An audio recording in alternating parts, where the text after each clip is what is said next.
I'm not just doing graphics and I'm not just doing marketing. I'm showing people graphic design. I'm having a community event that brings together creatives and business owners. Things like that, I feel like those are pillars of my brand that forces me to show up in different ways. At the end of the day, it's fun because travel is something that I do all the time, but I just feel like I could be making a bigger impact. I want more people to see young Black female women of color going to places where Black people aren't even going. Happy Wednesday, winners. It is our favorite day of the week, and you are now tuned in to part 2 of my exclusive Talk It Out session with my girl, Jaylin Bolden. Hey, everyone. Jaylin is amazing. She is a true woman that is winning. She's a graphic designer, self-taught, and the curator behind Marketing and Mimosas, and a marketing strategist. So I'm excited to have you. Thank you for being here. It's an honor, as always, to be on your platform. I appreciate you. Thank you so much, Jaylin. You are amazing to me. Thank you. And a lot of us viewing right now. And in our first session, we talked a lot about, we just got to know Jaylin, where she grew up, which we found out is the Maryland area. Yes. She is true to this, not new to this when it comes to this business thing. She's been in entrepreneurship since she was a teenager. Yes. So I'm super excited for this part 2 to just uncover the business side of things. Jaylin Graphics, what's, the brand or the business that's, why I know you. You know what I mean? The reason why I know you. So I'm super excited. Anything you want to say before we get started? Yes, I'm just honored to be here again. Thank you so much. I'm excited to dive into this. Part 1 was amazing, so I know part 2 is going to be even better. I cannot wait. I'm ready for the gyms, Of course. Because business, when we think about business, you are someone like so much that you have said in your, like even the 30-day marketing that we did after Marketing Mimosas last year. Yes. So much of that stuff, like, sticks. I say it all the time. Like, find Love myself that. repeating the stuff that you say out. So I just think as far as business, you hold valuable information and people will want to listen. Yes, of course, of course. So you've been self-taught when it comes to graphic design, right? And but I want to ask you, I heard you say that you did like $15 flyers. Like you start, here. Very low. Right? And now when you think about it, you can't even imagine doing a flyer, a graphic for $15, Not at right? Not doing it. Get somebody else to do it, So since you're there, I just want to ask you, like, when did you start to value yourself, though, as a graphic designer, where you're not, like, lowballing yourself on your services, and you're realizing the worth and the time that you've put into perfecting this craft is valuable and people should pay for that? Yeah, for sure. So 2023, that was a significant year for me. Really? Yeah, I had hit my 300K goal in 12 months.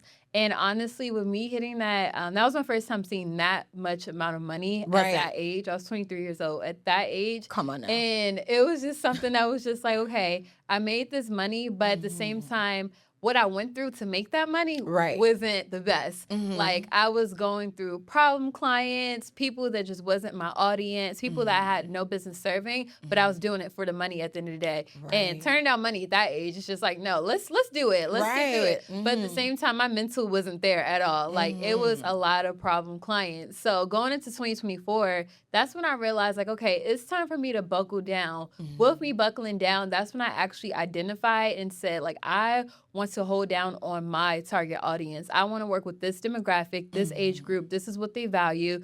For instance, I work with the beauty industry. When you go to my page, you'll mostly see that. I work with a lot of women. But what type of women do I want to work with? Women that are not afraid to invest in themselves. Women that I can say, hey, you need updated pictures. Let's plan out a campaign shoot. Women that will take constructive criticism well. Hey, your logo's outdated. You don't have the proper files. Let's invest into a new logo.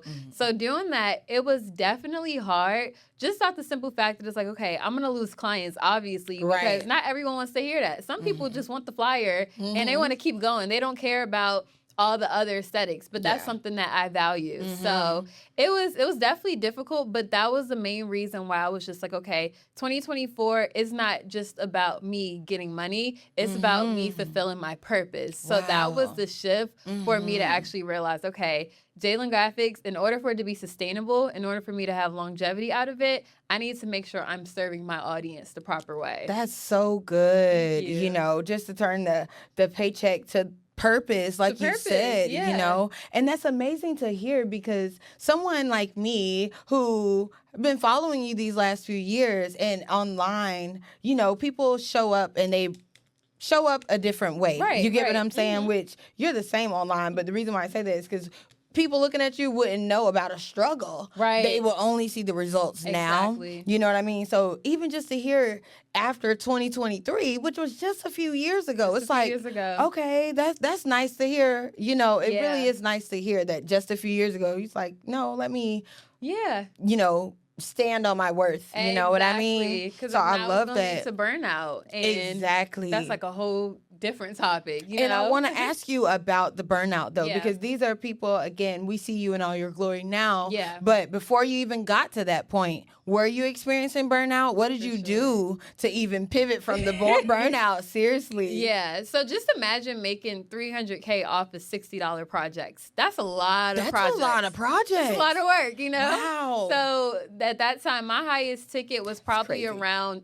$200, but a lot of stuff that I was being booked for was like $60 to $70. So at the end of the day, it's like when you hear that amount and you do the math, you're like, that's thousands of people that you're working with, thousands of brands, thousands of personalities. And it may sound good and all, but at the same time, I knew my burnout was experiencing because, number one, my customer service was going downhill. I realized that I was accepting too many projects and I wasn't fulfilling them in the time frame. And with that, as a graphic designer, it's like, that's an inconvenience. These people have launches. They got stuff to post, things to roll out. They are working with vendors and stuff.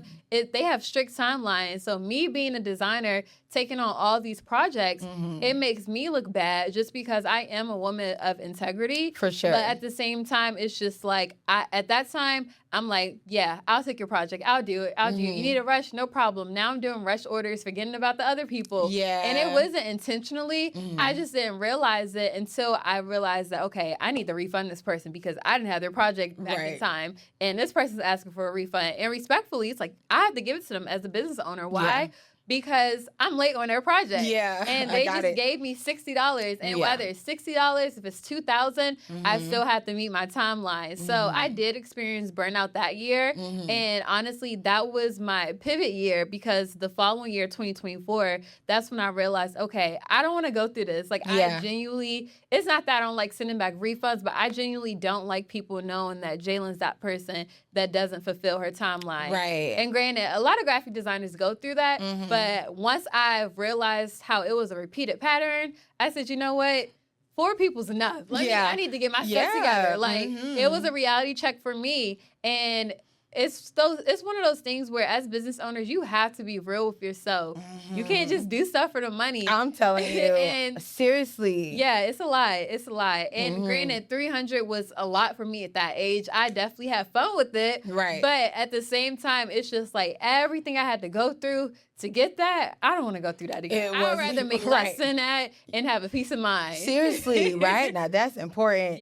Today's episode of Talk It Out is sponsored by Loopworthy Co. Loopworthy Co. is a boutique content agency for coaches and consultants building their brands on YouTube. If your content feels inconsistent or it's not translating into qualified leads, Loopworthy builds out authority-driven video systems that turn your channel into a client acquisition funnel. They take your expertise in existing content and turn it into videos designed to position you as an industry leader. It's a strategic approach that goes beyond editing and supports your business long term. If you're serious about positioning and using YouTube as a sales funnel, you can follow Loopworthy Co. on Instagram or visit that website at loopworthyco.com. Thank you so much, Loopworthy Co., for sponsoring today's episode. And I love that you even just mentioned peace of mind, because something that I have realized is for me to have a peace of mind, I've had to come up with boundaries. Yes. You know, so I just want to talk about your boundaries, even as a graphic designer, because a graphic, you know, if you're using a graphic designer, we have to talk directly with y'all, you know, a lot of communication.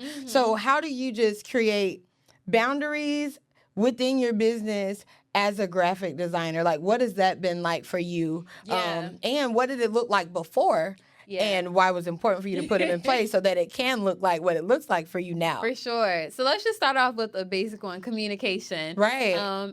When I first started designing in 2021, communication was something that I was willy-nilly with. Again, with graphic design, I didn't have no graphic design mentor. I'm self-taught, so I'm learning the ropes as I go. So with communication, I'm texting everyone. I have my phone number in my bio, so that led to people calling me hours of the night that I was asleep. That led to people blowing up my phone, even if I'm telling them I'm busy. It just led to a lot of instant gratification that people needed because they had my phone number. So then from there, I said, okay, how am I going to make sure that people still have access to me, but not this much access? So I decided to get a business phone.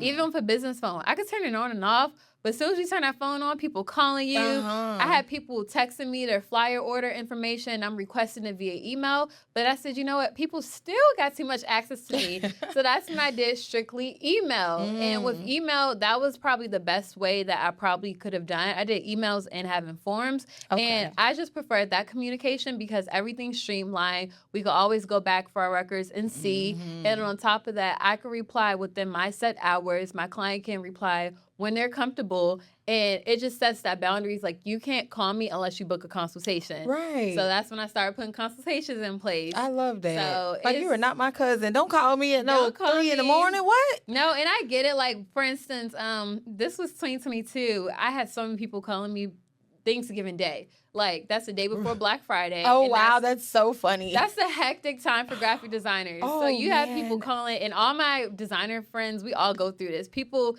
messaging you saying, hey, can I get a rush flyer? Hey, can you update my website? My Shopify's not working. I need help. Like, it was so many things. And I got so overwhelmed. And that Thanksgiving, I was working with my laptop at the dinner table. So that's crazy. Yeah, it's sad, but at the same time, it's like, this is my reality if I don't put boundaries in place. Right. So that's just an example. Of course, there's many more, but that's like a big one, though, I wanted to touch on. And that's so good. And it's good that you can say, wow, this is going to be my reality if I don't put these boundaries in place. Yeah.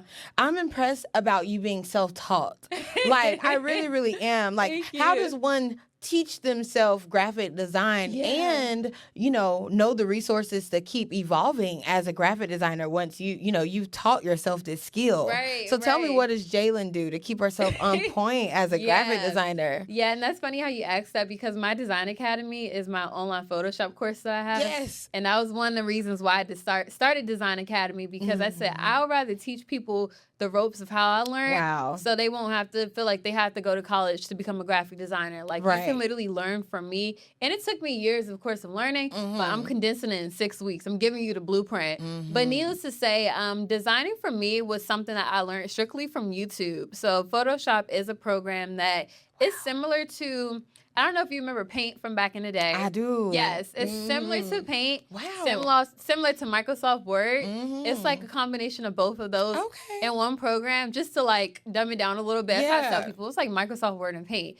So once you put both of those programs together, you have Photoshop, and then they have other resources. Good description. Inside. Yeah, that's a good description. I like that. Yeah, but I tell people that Photoshop is one of those programs that once you learn it, it's going to evolve every year. So it was one of those things where I knew that I wanted to learn it. I was watching YouTube videos every single day. If I want to learn how to do mockups, I'm going to search up how to do mockups. If I want to learn, if I want to perfect my typography, I'm going to type in YouTube how to perfect typography. And people do ask me, was there specific YouTube videos? But I was watching everything. Oh, everything. Like, after my class, my class ended at 10 p.m. and I was taking 21 credits when I actually started getting serious about graphic design. But after my 10 p.m. courses, I would go in my dorm and just binge watch Photoshop videos.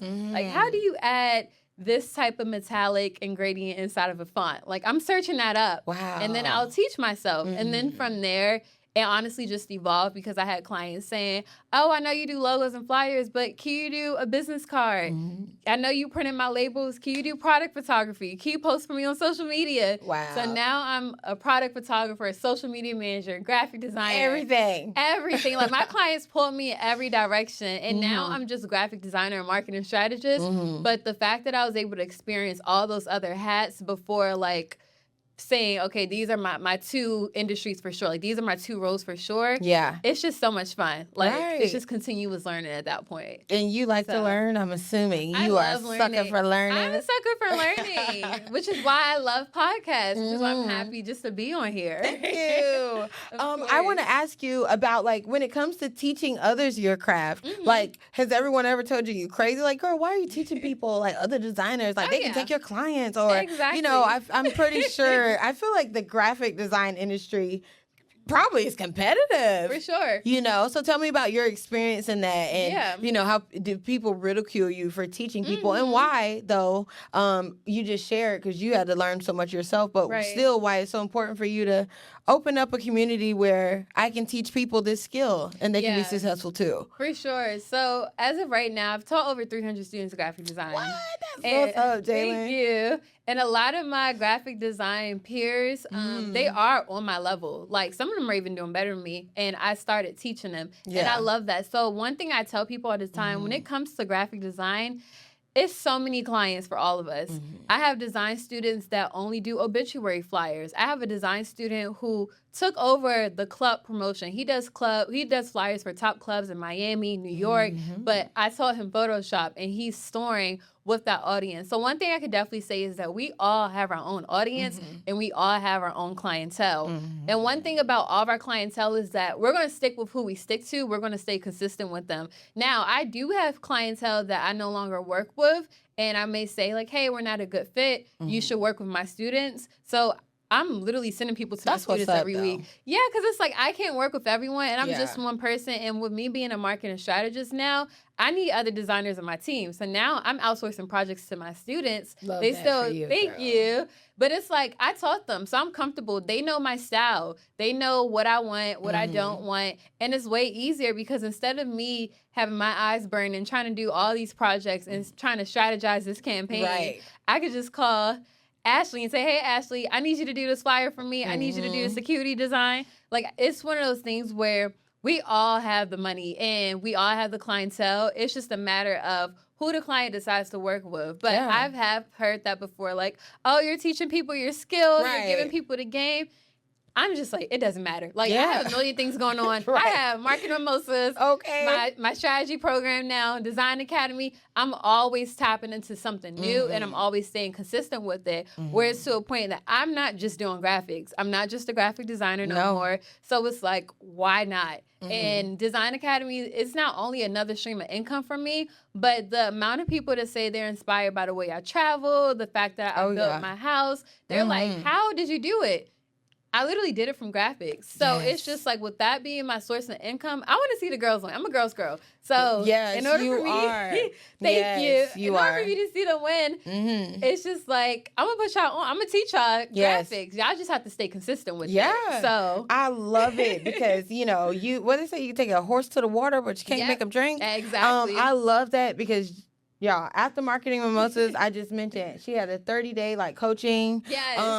And I was in there, even just the first night, I was a little overwhelmed just because it's like, wow. I was like, Jaylin really want us to win. Yes. That's how I felt. And that was like overwhelming, which is crazy. I'm like, dang, this girl is like straight up want us to win. She's dropping these gems. And then you're telling us like, listen, I'm giving it to you, but you got to execute. Like, don't just take this and don't implement it, you know? So I just love that. Y'all, she's a girl's girl for real. When she say it, I mean it, you know? AI. How do you feel about AI and like graphic design? Is it, you know, beneficial? There's always pros and cons to everything, you know? So I just want to ask you how you feel about it because I've had AI make a graphic, but it's but I've got some graphics together, like my Talk It Out flyer. My AI couldn't make that. I had to book a graphic designer and go through a human. You know? So how do you feel about all that? So I honestly love it. It's like a double-edged sword with it, but I love it off the simple fact that outside of AI making graphics, I feel like it helps me on the admin side. So for instance, with my workflow, asking AI, I'll put in ChatGPT, like, I have 30 tasks I need to do for the month of January. I want you for the quarter one. I want you to put these tasks in chronological order. I have to get these tasks done from 2 to 5 on Mondays, Thursdays, and Fridays. Make my schedule from me. And then from there, I'll put everything in Canva, make it all cute, print it out, get it on the poster board. Love that. So it helps me with my workflow because I'm a type A person, and I'm very structured when it comes to time blocking. Got you. So I have to know from 3:32 p.m. to 4:47 p.m. What am I doing? Am I on a call? Am I strategizing a campaign? Am I doing graphics? Or is it my break time, my rest of my eyes? So it's just one of those things where it's like, I love AI off the simple fact that it's helping me with that. Mm-hmm. And then on top of that, it helps me with my clients as well. I have a lot of clients that are in the beauty industry that pretty much don't have the right copy. They don't have no copywriter on their team. When it comes to them sitting down and typing out information for their flyer or coming up with like label names for their products. I had one of my clients, she just launched her lock hair brand. But even her launching her lock products, I had to tell her, we need some cute product names. Like, we need something that's going to hit. Right. So I had to use AI to generate 40 names for her, and she was able to pick from there. And then from with her flyers, I had to ask AI, like, my client needs a flyer for X, Y, and Z. This is her target audience. Make some suggested wording. I'll send it to her. She'll tweak it, and then I could do the project. So stuff like that. Before ChatGPT, I was telling my clients, I have to hire someone because I don't do copy. That's not my thing. I know how to do it, but when it comes to English and grammar, that's not my forte unless it's for my own brand. Got you. But when it comes to, Jaylin, I need you to come up with the stuff that's included for my lash class, you got to figure that out yourself. I'm not a lash tech, you know? Right. So I don't know. Exactly. But with the help of AI, it allows me to assist my clients. And I'm even able to tell my clients, hey, use this prompt and then send it to me. Go through it and edit it and then send it to me. Love so that. it's a blessing to me. It is, yeah. And even with the point with AI doing graphics, at the end of the day, the way that we do graphics and AI do graphics, I don't think it'll ever be the same just because you have to use specific prompts. A lot of people that I work with, they barely like emailing me. They're not going to be on AI saying, make me a graphic. They don't have time for that. Right. So I do feel like in that sense, it doesn't affect me as much because my clients pay for convenience and they are not about to be behind of a computer typing out 30 prompts until it gets perfect and then generating something else every time. I've learned what I learned from the coaching is delegating. For sure. I've started to do that and I've entered 2026 amazing, like just from that alone. So seriously, just from making my own graphics. Yeah. But it's like, you know what? Let me get an expert to do this. It's whatever. A lot. It is a lot, and it can be a lot. Yes. I want to ask you about the business as far as like, you know, you've been open about you didn't even know how much money you was making until you realized like, oh shoot, I got a IRS coming for me, I'm making money, you know. So I want to talk about the business side of things because I feel like some of us start business. I know me. When I started anything, if I could go back, I would have waited maybe and strategized a little bit more. But I was just so like, oh Lord, ladies in motion, and you know, just no really strategy behind everything. Yeah, just doing it, and winging it. Happy to shine light on women and just, you know. So I want to ask you when it comes to like business, like setting up properly, the finance side of things, like before you had people in place and like a CPA or a tax preparer in place, like how were you learning these things and like educating yourself and, you know, knowing that your foundation for your business was set up properly? Yeah. So one thing for sure that I could say, Laura Foos, who was at Marketing Mimosas. She's amazing. Yes. Laura taught me everything. Really? When it came to, my sister taught me as well, but Laura taught me the ropes from the finance side, and that kind of like that allowed me to actually look more into it. Okay. I was, I think 20 years old. Laura sat me down and she was like, look, I'm going to teach you about taxes. I'm going to teach you about S Corp versus LLC. Like, she taught me all of that, and she basically delegated me to certain people. She said, I need you to put yourself on payroll. You need to stop mixing your business and your personal. So I had one person in my life that was solely invested in my growth, and she's an amazing person. I went to school with her daughter. So for her to see me just grow into my womanhood and also grow into this career, she was also one of my clients at the time too. She taught me a lot. So when it came to just the business legal side, I didn't know nothing about all of that. Like, my mom, she was even the one that was telling me, like, look, you're going to have to start paying taxes because the IRS came after you. And I'm like, okay, well, I don't even know how much to pay. And that's when Laura came in. So it's really about finding mentors in these spaces and reaching out to them. Laura is in a finance space. I'm going to lock in with her. My sister, she was someone that was always a business mentor to me naturally. So when it came to my sister, she held me accountable. Maya was one of my business mentors for 2025, and she helped me structure my business. She was someone that I've been following her for like 4 years, love her platform. And I said, you know what? Let me invest in her platform. So it's just a matter of knowing who you want to invest in and learning from them. And I'm not saying you have to sign up for their 5K mentorship or anything. Right. Watch their podcasts, go to their events, actually learn from them. Go on YouTube and look up Laura Fu's finance webinars. Like, do stuff like that. Okay. And then from there, you're just teaching yourself more and more. Like, I was literally just teaching myself. I didn't have a handbook that said, you need to do this first, do that first.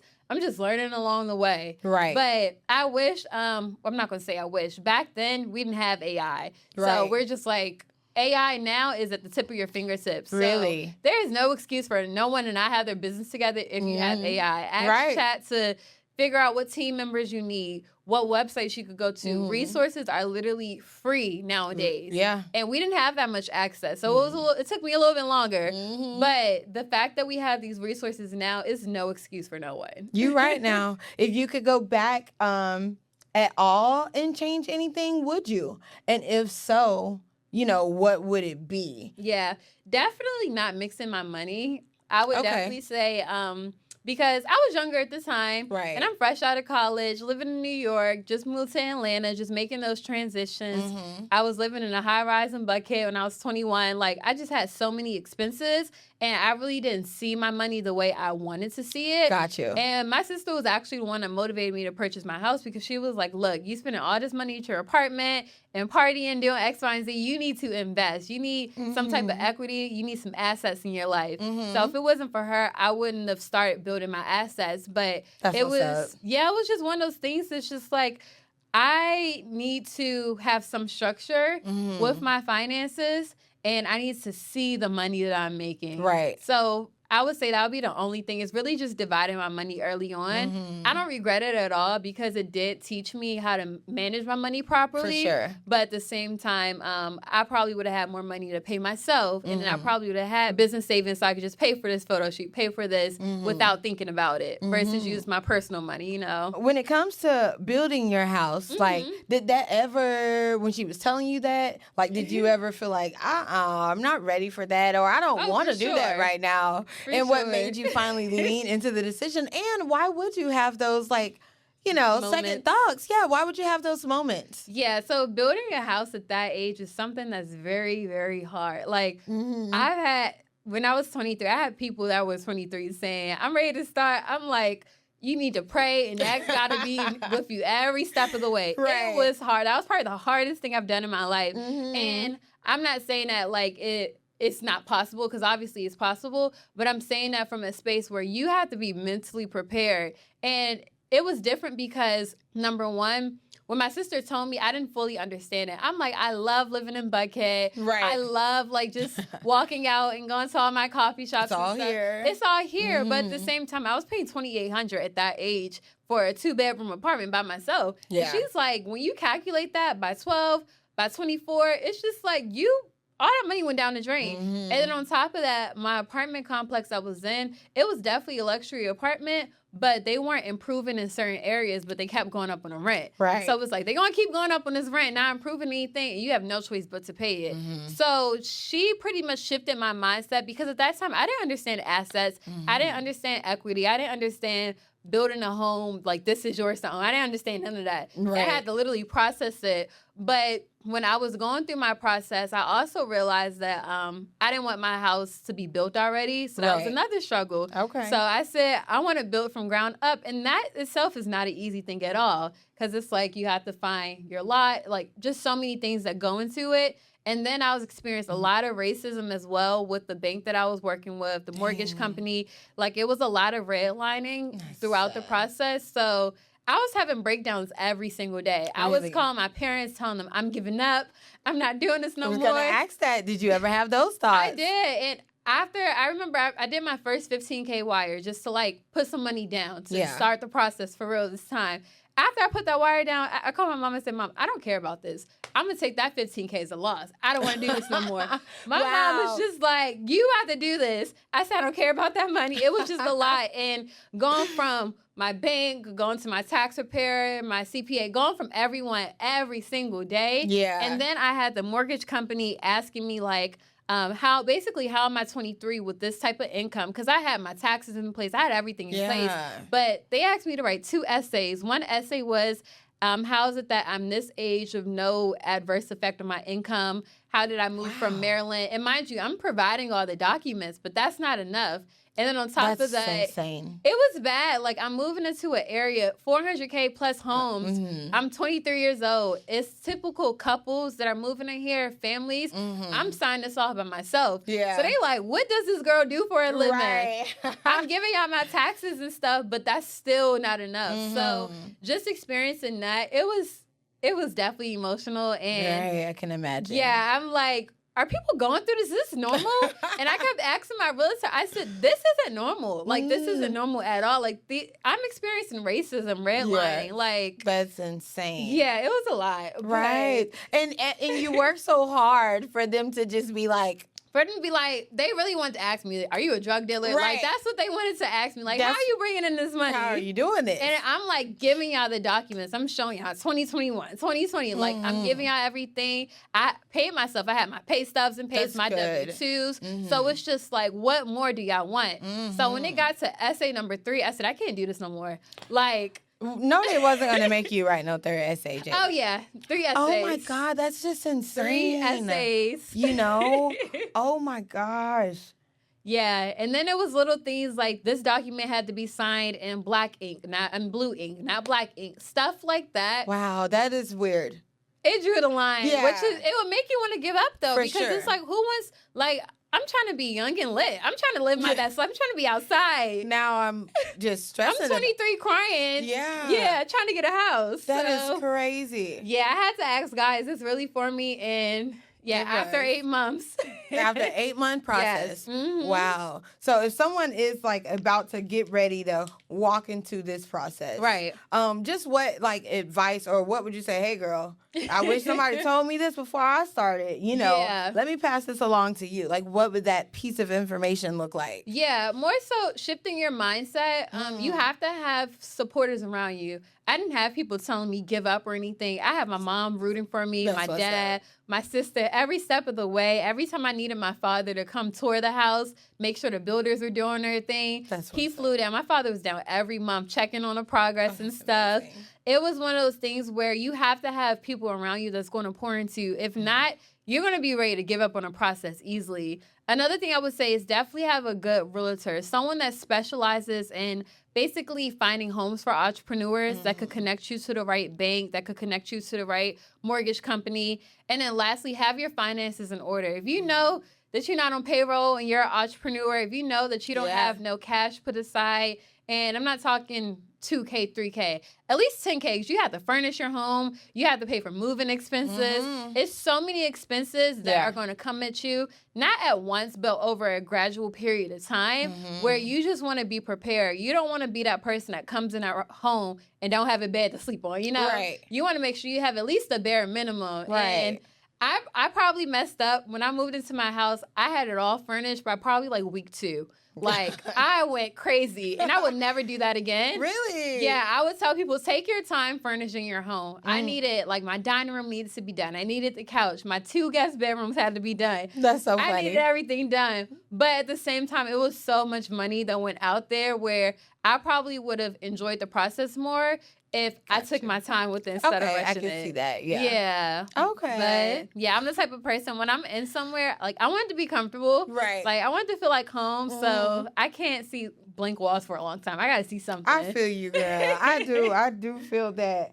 Oh, I love that so much, Jaylin. Again, you're just doing great things, and you inspire so many people. Thank you so much. You really, really do, just without being it. And you're so nice. Thank you. Seriously, like a lot of people, I find it amazing that at Marketing Mimosas and people are coming up to you. Yes. You remember people that you met, and it's so many people. Yes. So it's like, how is she remembering, all this stuff? But you're so intentional because to me, you were the perfect person to speak at the vision board party because it talks about planning to a T. And to me, that's just an intentional person. And I seen a quote that says, because success doesn't happen by accident. Exactly. It's by design. Like, you are preparing and moving with intention. So just tell me about Jaylin's experience, like what example if you could give us, like a moment where you were moving with intention and people probably was like, what? But then at the end, it's like, oh, I see why Jaylin did that. Or can you even share with us like a moment like that? Yeah. I would definitely say, honestly, planning marketing mimosas. No. Being intentional with that. Wow. So when it comes to marketing any event,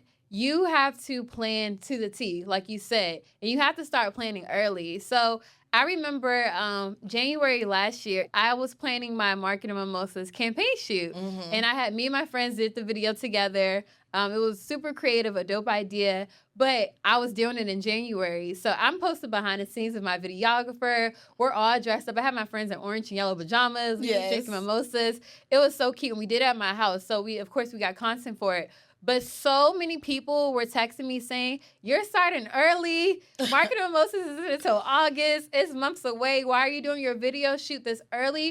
But it was one of those things where I knew that I wanted my tickets to go on sale in March. Like, I know that March is my deadline. And I also know that my videographer, he's going to need time. He has his own time frame. And then I also know my videos aren't 10-second clips. I want CGI effects. I want vibrant colors. I want a whole storyline. I want a campaign visual that people are going to remember. Like, oh, wow, Jaylin did this for her rollout. Like, my videos are something that sticks. I literally remember the first one I saw. Oh, my gosh, really? It was like playing in my head. Oh, my goodness. So it's just one of those things. It's like the fact that you remember that. Yeah. That's what my audience loves to see. So that goes back to being intentional with my planning. I know that this event is going to be 400 people. I'm not just going to post one thing and that's it. Like, I want to go above and beyond with my planning. I want them to see the flyer. I want them to see a whole rollout, the photo shoot pictures, the video shoot. But in order for me to do that, I have to start in January. Yeah. Like, January is my time frame. So, of course, people are going to say you're starting early.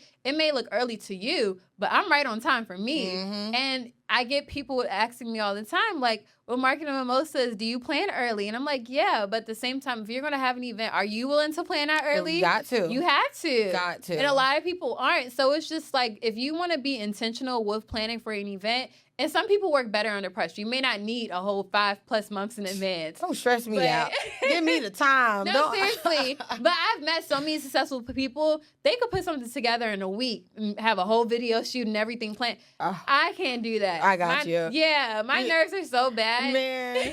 So it's just one of those things where I don't want nothing to slip through the cracks. And if I'm being intentional with my planning, like you asked, and if I'm being detailed with it, I have to start in January. So whether that's early to y'all or not, it's the timeline I need. So I just want to ask you, from the graphic designer standpoint, like, why is strategy important, and systems and strategy? So I interviewed Bree back in January, and she was talking about when she did her 2 billboards, right? She said, my first billboard, I just did just because I was excited to have one. I didn't put no real strategy behind it, is what she said. And then she's like, but the second one, I had more experience. And then she talks about the difference of her just doing it and then the strategy between the second time and how it made such a major difference in her business. Yeah. So I just want to ask you, why is strategy and having systems and stuff important? Because I've been hearing it. The more and more I'm investing, I'm hearing that word so much. Yes.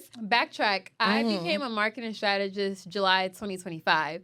And I decided to pivot from not just being a graphic designer, but to branch into marketing strategy because it was something my clients needed. I realized that they had the product, but they didn't know how to market it properly. They had the photo shoot pictures, but they didn't know how to roll it out. Yeah. They had the business name, but they didn't know how to do a successful launch. They wanted to do a successful campaign, but it flopped because they didn't have no strategy. All that goes back to strategy. Yep. And another thing that I realized why it was such a need for is that a lot of business owners, they really just don't have the time to sit down and plan it. So that's why I decided to create my 60-day marketing strategy program, because I'm literally strategizing your marketing from point A to point B. Let's start off with brand clarity. Tell me about your brand, your who, your what. Who do you service? Who's your audience?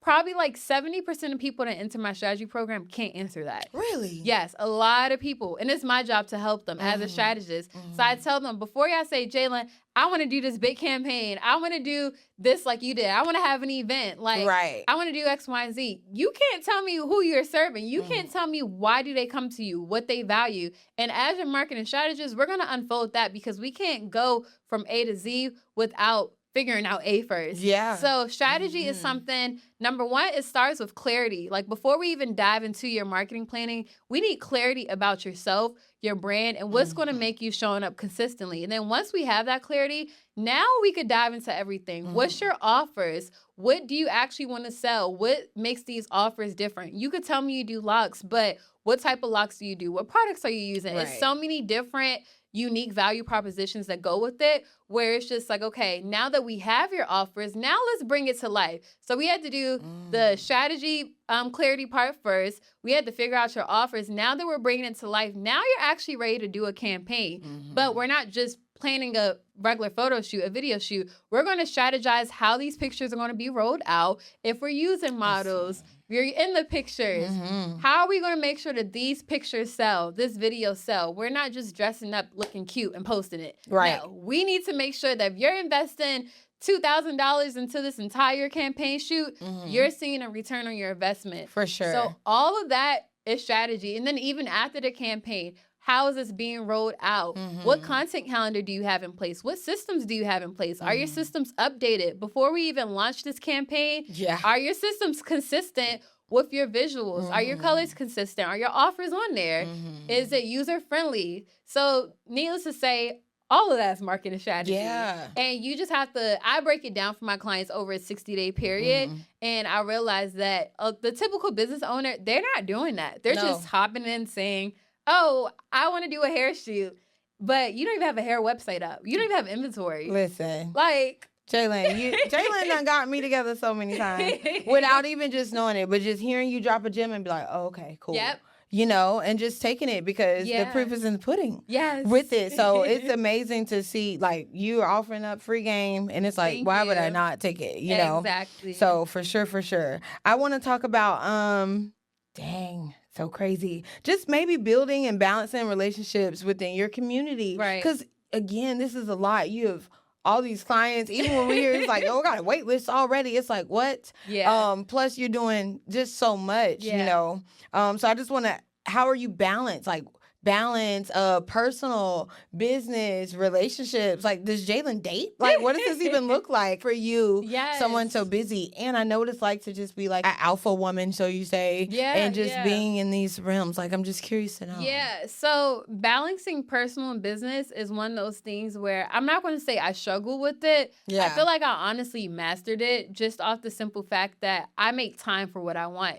Once you make time for what, if you make time to date, if you make time to go on a trip, if you make time for your business, you're good. So one thing I had to realize is that, what do I want out of life? That's the question I had to ask myself. And what do I value? What do I want in this season? Last year, I was dating, but I also realized that me dating, it does require me showing up a lot more, being with a person, sharing time, space, energy, love, all of that in one space. And sometimes my business will probably like sink a little bit. So I had to ask myself, like, am I dating with intention? Am I putting my time and love and energy towards the right person? So having that mindset was definitely something that was a wake-up call for me. And then even with me traveling, that's something that I love. I just love traveling. But in order for me to be intentional with traveling, and in order for me to balance traveling with work, I need to make sure my trips are booked in advance. I need to make sure I have stuff to look forward to. I need to make sure that after Black Friday, I have somewhere to go, which is why I went to Asia for a month. So it's just a matter of making time for what I want. I think that's really what it boils down to. Like, at the end of the day, some people may say they have no balance, and that's respectfully, you may not. But at the same time, we all have the same 24 hours. Pick your focus for that day. You don't have to focus on going on a date, trying to catch up on admin work, trying to do designs, still trying to catch up on your TV shows, trying to rest. You don't have to do all that in one day. In a day. You could literally say, today I'm doing absolutely nothing. This is my rest day. Tomorrow I am planning my trip. The following day, I'm going on a date with my friends. I'm going on a date with my partner. Like, you don't have to cram everything in one day. So I had to tell myself that I need to be intentional with my time, which is why time blocking is really big to me. And from there, that kind of shifted my mindset. Like, that gave me the freedom that I needed to actually like, okay, I don't have to do everything today. And even with me going to Asia, for instance, I was looking forward to that trip. Like, I was looking forward to that travel. So I had to make sure that in order for me to balance travel with my personal life, with my business. I was going to ask that next. I got to book that trip in advance, you know? So, yeah, that's pretty much everything. Because sometimes I wonder, you know, my dad will tell me sometimes, it's like, Mercedes, it's not a vacation if you go on vacation and you got your computer and you're working all the time. Yeah. I'm like, yeah, you're right. But, you know, work is fun. Work is fun. So, and I think that's another thing that's different with me. Yeah. A lot of people think that I'm taking vacations, but my vacations, I probably won't post anything. When I'm taking a work trip, you're going to see me working. Right. When I'm on vacation, I'm probably like posting here and there, but when I was in Asia, I was posting. Like, I was still on Zoom calls. I'm showing out behind the scenes. Still staying up till 5 a.m. because of the time zone to talk to my clients. But it just goes to show that wasn't a vacation. I was in a different scenery, yes. Yeah. I was enjoying it. But you was working. But I was still working. You was, Jaylin. I can't take a month off and be like, okay, this is strictly vacation. I want to do that eventually, but this isn't that season right now. Right. Like, I'm still balancing work and also being in a new scenery. So yes, I had to tell my clients, like, one of my clients was like, I'm sorry to disturb you on your vacation. I'm like, you're not disturbing me. My laptop's right here. Right. My laptop goes with me everywhere. And that's what I would show people, like, at the coffee shop, if I'm going out to eat, like, my laptop is always with me. Do you ever want to get to the point within your business where you're literally just like you're not touching? Yeah. Yeah? And you see that being a possible thing for you because you're mentoring and things like that. So good for you. What does that look like then when that gets here? So honestly, I feel like that will be here once I'm ready to settle down. Like, marriage, kids, I think that would be my time where I could say, you know what, I'm ready to relinquish some of these duties. Yeah. I'm relinquishing stuff slowly, but I am very involved in my business. And it is people that may say, you're not supposed to be as heavily involved. You are supposed to outsource X, Y, and Z. But I'm the type of person, I love being involved. I love knowing what's going on. Like, I even had a few people ask me for marketing mimosas, do I need some assistance? I'm like, not right now. Like, I genuinely love helping my planners. Like, I love talking to them because that fuels my creativity and it just keeps me going as a business owner. If I give this person like all these duties, and I'm not saying I don't use other people at all, but if I put a lot of responsibility on this person, that person, and I'm doing absolutely nothing, I will probably be bored. Yeah. Like, and I'm the type of person where I could sit still. Like, I definitely enjoy my peace, my time with God. I enjoy being still. Right. But I also have so much passion for my job where I genuinely love waking up doing marketing, where I would be so bored if I'm not doing marketing. Like, I'm like, what is going on? Is there like do you have a pull between like, oh, I love marketing more than just, you know, designing graphics? Or is it just even, you love it more? Do you find yourself, it used to be this and now it's becoming more that? What is that like? So I feel like 2025 was definitely my intro into less designing, more marketing strategy, like teaching my clients, educating them, getting their clarity, building out their campaigns, helping them with their systems. That was definitely that season of my life. This year is definitely more so balancing both. And honestly, I can say I do have less graphic design clients, more marketing strategy clients, which I love because with my marketing strategy clients, a lot of them are my graphic design clients. So I end up doing their graphics anyway. But now it's more of a purpose because I strategize their photo shoot pictures. I'm working with visuals that I created the concept for, that I did the campaign creative direction for.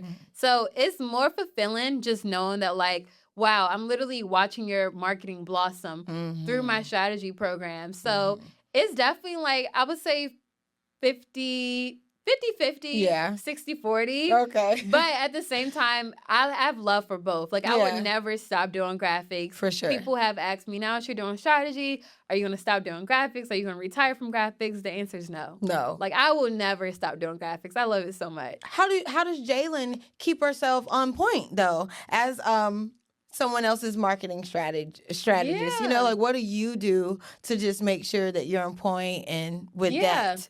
So I feel like the main thing I do to make sure that I stay on point is having my own brand days. So when I was in Asia, I pretty much said that these are things I'm going to do each quarter for my brand, whether that's me doing a video shoot, me doing a photo shoot. Like, these are things that I could look forward to, because as a girl that works with so many brands, it's just like your marketing can fall behind. And I did experience that when I first started doing graphics. I was so in tune with all my client brands, as I should be, but my marketing was just non-existent. I had no brand identity myself. I'm over there preaching, you need this, you need that, and it's like, what do I have to show for it? So I feel like with me, it's one of those things where if I know I have a photo shoot coming up, I'm gonna put those pictures to use. If I have a video shoot coming up, I'm gonna put those videos to use. Marketing Mimosas is coming up. My Design Academy is coming up. Having those things, like having fun things in my brand. I'm not just doing graphics and I'm not just doing marketing. I'm showing people graphic design. I'm having a community event that brings together creatives and business owners. Things like that. I feel like those are pillars of my brand that forces me to show up in different ways. And it keeps it keeps that engine going. Like, my foot is always going to be on the gas because I have these offers lined up. And that's another question I get often, like, what else are you going to do? I'm fine with what I have and staying consistent with it. That's good. And that's what's up. Yes. Like, we don't always, I feel like a lot of people, they feel like they have to start something new every single year. And it's like, you don't have to, babe. Like, what you have is cool. And then there are people like me, I be thinking of random ideas all the time, just being a creative.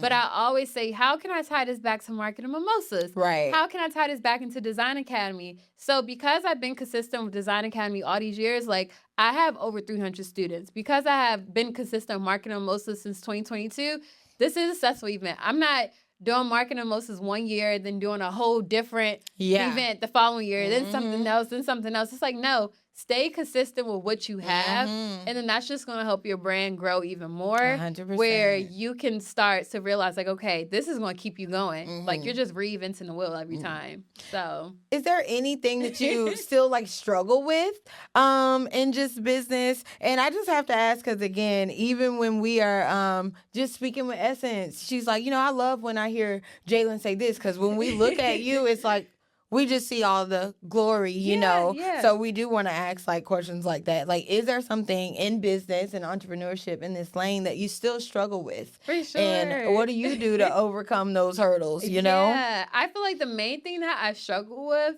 is more so navigating my personal brand. Like, everybody knows me as the graphic designer, as the marketing person, but I did say 2026 is going to be my year where I'm being intentional with my travel as well. It's a lot of people that are influenced to travel just because of my stories. And I feel like I'm pushing that a little bit more. I need to go a little bit harder. So the way that I put all this energy into my business, I need to put in my personal brand. For sure. And I feel like that's something that I struggle with, just because over all these years, my business was my baby. I poured all my time and attention to this. So now I'm pouring into my personal brand. It's like I'm starting a whole new business. I know, right? At the end of the day, it's fun because travel is something that I do all the time, but I just feel like I could be making a bigger impact. I want more people to see a young Black female woman of color going to places where Black people aren't even going. Like, I went to Chiang Mai. People haven't even heard of that. Like, I was probably the only Black person there, honestly. Everyone's staring, taking pictures of me. But it was a fun experience. But I feel like... so funny. I feel like me exposing that to people would definitely be an eye-opener. So I would say that would be the main thing that I struggle with, just knowing that, like, I'm somebody else outside of a graphic designer. Like, if people was to take away graphic designer, Marketing Mimosas, Design Academy, who is Jaylin? And I want people to know, like, I still have that hobby side to me. Like, I still do stuff for fun. I don't want people to think it's just this uptight person that... That's just all business. And granted, I lead with business just because of the brand that I've built over the period of years, which is fine. But it's like, no, I'm more than just a business owner, y'all. Like, I love to travel too. Right. I have hobbies I do for fun. I'm a creative, so that's like the main thing that I struggle with for sure. I hope you find a good, balance, medium. I really do. Just because you are that girl, Jaylin. Thank you. For real. And I just love watching you, witnessing you, the people in your community who I've had the pleasure of meeting. They've been great people. Yes. My girl Kayla, shout out to Kayla, doing my website, y'all. Period. I got to see a review of it, and I literally, I was... like breathtaking. I was breathtaking. Just exceeded my expectations. I love, and that's what it's about. Yeah, that's really it's about. Like I tell people all the time, even with you being in marketing mimosas, the next person that's on your team is in that room. Oh, for sure. Let me tell you, my graphic designer, who is my go-to, Essence is my go-to now. Oh, I love that, and she does so amazing. I love her. She is just amazing. She has a good spirit also, and that's just important to me. Even with me working with Kayla, shout out to my girl Kayla. Yes. But what I have been shopping around, literally, but I connected with her and I like, our conversation, how she made me feel, that all of that matters to me. For sure. My Angela, my editor, one time for my girl, co-working event. She hasn't even been to Marketing Mimosas, but she went to that event and I was sent from Marketing Mimosas. I'm telling you. So I love what you're doing. Bless you. Thank you so much. I do have a question concerning Marketing Mimosas before we end this. How did you end up going from like a day, like a single day, to like a 3-day like extravaganza? Like how did it go from that to that? I'm curious to know though. So my first 2 Marketing Mimosas were all single day. Right. My third one was 2 days. Actually 3 days. I'm sorry. I did a rooftop at St. Julep. I did a content day. This content lady I met, she had a content house, and she was like, I just want you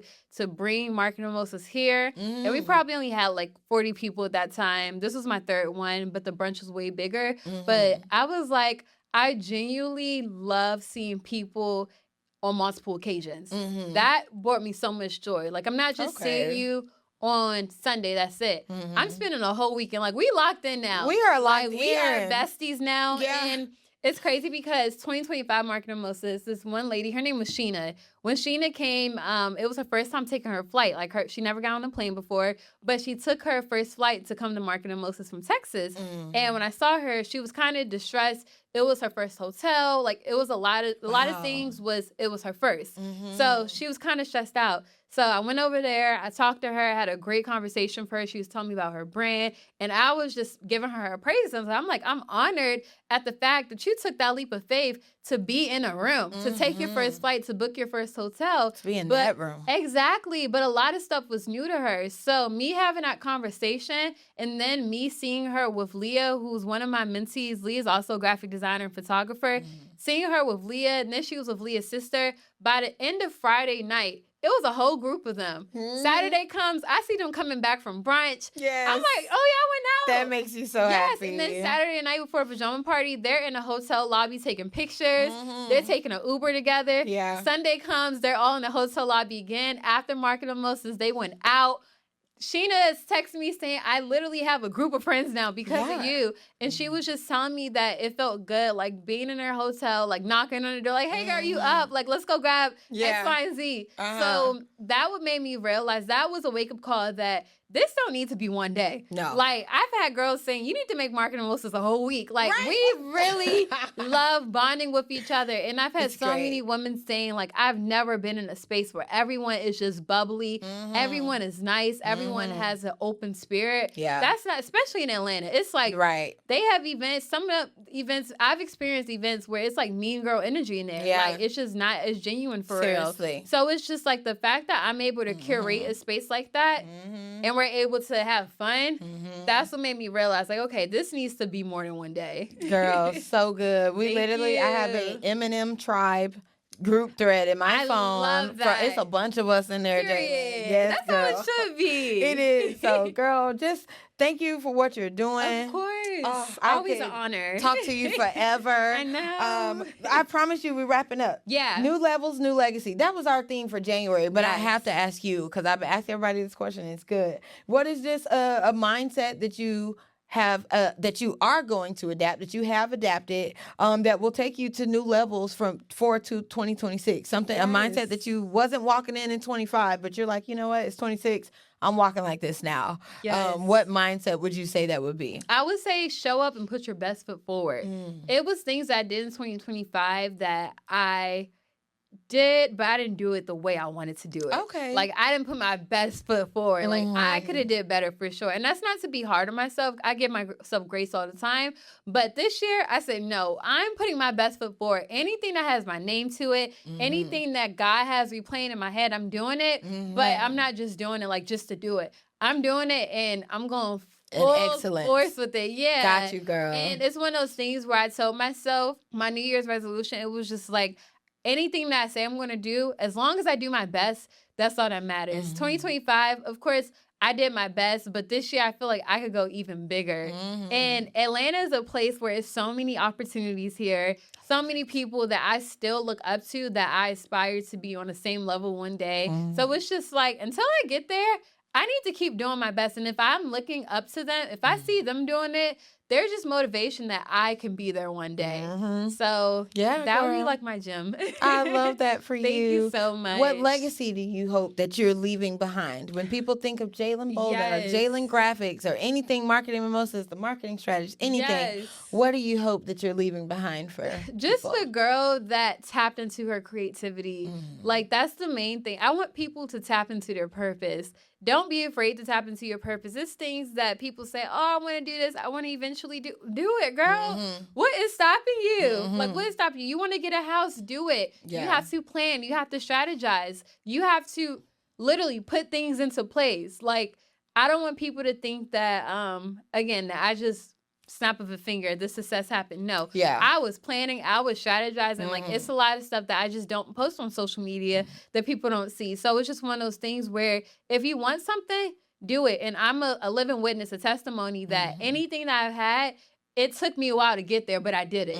So that would be my legacy, just knowing that Jaylin was that woman of God that actually prayed over her vision. God gave it to her, and she did it. And people are going to remember that. So I love that's a good legacy to Thank leave. You. Oh, we're going to leave the interview off right there. Yes, this is so amazing. Thank you so much, of y'all. Course. I want you to share with the people. Yes. Where can they follow you, stay connected? It's March, Marketing Mimosas tickets. It's the last Wednesday in March. They might be, I don't know. Yes. But we're here. And just what can we, connect with me? Connect with you, and what can we expect coming up, for you? Of course. So, of course, Marketing Mimosas is coming up in August. Stay tuned for that. You all can follow me at Jaylin, Jaylin Graphics on Instagram. You all can visit my website, jaylinbolden.co. Check out my 60-day marketing strategy experience. Check out my graphic design services.